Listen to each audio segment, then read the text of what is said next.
A young man with no money, no army, and no plan walked into a room full of kings and made a promise so reckless it should have ended his life on the spot. He said he'd bring back the head of Medusa, the one monster so terrifying that everyone who ever looked for her came home in pieces, if they came home at all. Here's the thing, he actually did it. This is the story of Perseus and Medusa, and it's wilder than you remember. The myth of Perseus and Medusa is one of the oldest and most complete hero stories in Greek mythology. Preserved in sources ranging from Hesiod's early poetry to Ovid's Metamorphoses, written some 7 centuries later, it contains nearly every element that defines the Greek heroic tradition: a dangerous quest assigned by a corrupt ruler, divine assistance from the gods, a monster whose power comes not from brute strength but from a single terrifying ability, and a hero who succeeds not through invincibility but through intelligence, preparation, and the help of those willing to back him. The story also contains one of mythology's most powerful transformations, the moment when Medusa's death becomes the origin of something completely unexpected. What makes this myth worth studying closely is how carefully constructed it is. Every element feeds into the next. Perseus doesn't just wander into danger and get lucky. He's given tools, told exactly how to use them, and still has to make smart decisions in the moment. The Greeks weren't just telling adventure stories here. They were building an instruction manual for how a hero is supposed to think. Perseus wins because he listens, plans, and avoids the traps that destroyed everyone before him. That's not an accident. If you're drawn to the stories that shaped Western civilization from the ground up, subscribe to Snap Old Myths. We're working through the complete Greek mythology series, and your support is what keeps this going. Hit like to help others find these stories, and let's get into it. The story begins on the island of Cyprus, where Perseus lives with his mother Danae. They arrived here under the worst possible circumstances. Danae's father, King Acrisius of Argos, had received a prophecy that his own grandson would one day kill him. His solution was to lock his daughter in a bronze chamber underground to prevent her ever having children. It didn't work. Zeus, who had a long history of finding his way past obstacles when he wanted to, visited Danae as a shower of golden light, and she conceived Perseus. When Acrisius discovered his daughter had given birth, he faced a problem. Killing his own daughter and infant grandson would be a serious offense against the gods, the kind of thing that tended to attract divine punishment. So he did something that let him keep his hands technically clean. He locked them both in a wooden chest and threw it into the sea. He didn't do the obvious thing, which tells you something about how Greeks thought about divine punishment. You couldn't escape a prophecy by acting directly. The prophecy would find a way around whatever you did. The chest drifted to Cyprus, where a fisherman named Dictys pulled it from the sea and took Danae and her infant son. Dictys was a kind man and raised Perseus as best he could. But Dictys had a brother, Polydectes, who was the king of Cyprus, and Polydectes became obsessed with Danae. He wanted to marry her, and the one thing standing in his way was Perseus, who was now a young man and who was, to put it plainly, not going to allow that to happen. This is the part where Polydectes gets clever in a very dangerous way.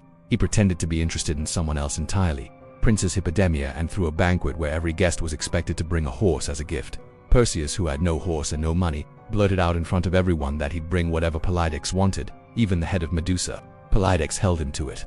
That's the trap. He'd engineered the whole situation to get Perseus to make exactly that promise, because he fully expected it to kill him. Medusa was one of 3 sisters known as the Gorgons, but she was the only one who was mortal. Her 2 sisters, Steno and Euryale, were immortal and essentially untouchable. Medusa was different.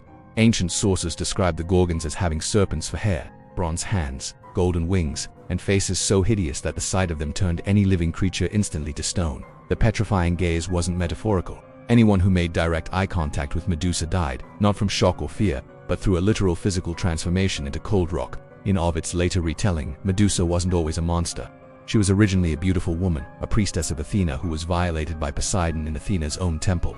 Athena, rather than punishing Poseidon, which she couldn't do, transformed Medusa into the creature she became. This version of the story has caused a lot of debate over the millennia. The short version is she had it coming is obviously not the point. The point, in Ovid's telling, is that divine power is often arbitrary and its consequences fall on those with the least protection. But the older Greek tradition doesn't include this backstory at all. Medusa is simply a monster, born that way. End of story. Perseus would have walked to his death if not for 2 gods who decided to intervene. Athena, goddess of wisdom and strategic warfare, appeared to Perseus and gave him a polished bronze shield. Hermes, the messenger god and guide of souls, gave him an adamantine sickle, a weapon sharp enough to cut through anything. These weren't symbolic gifts. Athena's shield was a mirror, and that detail is the entire key to defeating Medusa. You could look at her reflection without being turned to stone. The reflection had no power. Only the direct gaze killed, but they don't just hand him everything and send him on his way.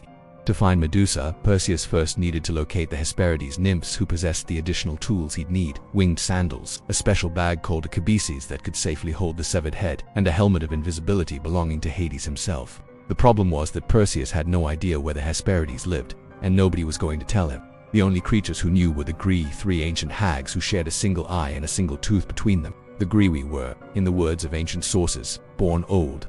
They were grey from birth, grey-haired and grey-skinned, and they had been sharing that one eye and one tooth since the beginning of time, passing them back and forth between each other to see and to eat. Perseus found them and waited, watching when one of them removed the eye to pass it to another. Perseus reached in and grabbed it. He told them he'd give it back when they told him where to find the Hesperides. They had no choice. He had their only way of seeing anything. This is not a very heroic move by traditional standards, and that's kind of the point. Perseus wins this encounter not through strength or courage, but through opportunism and leverage. He exploits a vulnerability, makes a credible threat, and gets what he needs. The Greeks admired this kind of cleverness. Brute force was for lesser heroes. The best heroes were the ones who figured out the angle that nobody else had thought of. With the location of the Hesperides secured, Perseus made his way to them and received the remaining gifts: the winged sandals that let him fly, the Kibisis bag, and Hades' helmet of invisibility, which made him completely undetectable to gods, monsters, and mortals alike. He was now equipped with arguably the finest collection of divine tools any mortal hero had ever carried: Athena's reflective shield to see without looking, Hermes' sickle to cut, winged sandals to approach from the air, the helmet to prevent detection, the bag to carry the head safely. Every single one of these was necessary. Remove any one of them and he dies. Perseus flew to the far edge of the known world, to the place where the Gorgon slept. The evidence of what happened to those who found them was visible before he even arrived. Stone figures scattered across the landscape, frozen in various poses of terror, each one someone who had made the fatal mistake of looking directly at what they came to fight. Perseus kept his eyes on the reflection in his shield. He identified Medusa among the 3 sisters by the fact that she was the only one who was mortal, the only one who could actually be killed. He didn't hesitate, which matters more than people realized. The reflective shield meant he was essentially navigating by a mirror image, and he had to strike accurately at something he couldn't look at directly. That takes nerve. He swung the sickle, kept his eyes on the shield, and took ahead. The 2 immortal sisters woke up at the sound and immediately came for him, but the helmet of invisibility made him impossible to track. He was already gone. Here's where the story takes a turn nobody sees coming. When Perseus severed Medusa's head, 2 creatures emerged from her neck from the blood that hit the ground. The first was Chrysaor, a giant warrior, whose name means golden sword. The second was Pegasus, the winged horse, who would go on to become one of the most famous creatures in all of Greek mythology.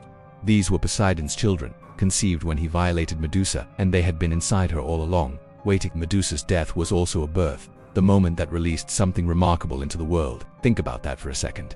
The most dangerous monster in the story is also carrying inside her the most beautiful and celebrated creature in Greek mythology. Pegasus, the symbol of poetic inspiration, of flight, of freedom, comes directly out of tragedy and violence. The Greeks were doing something intentional here. They understood that beautiful things don't always come from beautiful origins. Sometimes they come from the worst things imaginable. Flying home with Medusa's head safely in his bag, Perseus passed over the coast of Ethiopia and saw something that stopped him cold. A young woman was chained to a rock at the edge of the sea. Her name was Andromeda, and she was there because of her mother, Queen Cassiopeia, who had boasted that her daughter was more beautiful than the Nereids, the sea nymphs. Poseidon, furious at the insult to his sea maidens, sent a sea monster called Cetus to devastate the coastline. The only way to appease it, an oracle declared, was to sacrifice the princess. Perseus landed and found Andromeda's father, King Cepheus, watching in despair from the cliff. Perseus proposed a deal. He would kill the monster in exchange for Andromeda's hand in marriage. Cepheus agreed instantly, the way any father would when his daughter is about to be eaten. Perseus waited for the monster, and when it surfaced and came for Andromeda, he used what he had. Some sources say he flew above it and struck from the air. Others say he pulled Medusa's head from the bag and turned the monster to stone. Either way, Cetus died, Andromeda was freed, and Perseus had a wife. Perseus returned to Seriphos to find that Polydectes had not been sitting around feeling bad about what he'd done. While Perseus was gone, the king had been pressuring Danae relentlessly, and she and Dictys had taken refuge at an altar to avoid him. Perseus went directly to Polydectes the king, surrounded by his men, apparently didn't believe Perseus had actually done it and made the mistake of mocking him. Perseus reached into the bag. Everyone in the room who looked at Medusa's head turned to stone. It's worth pausing on what this moment means.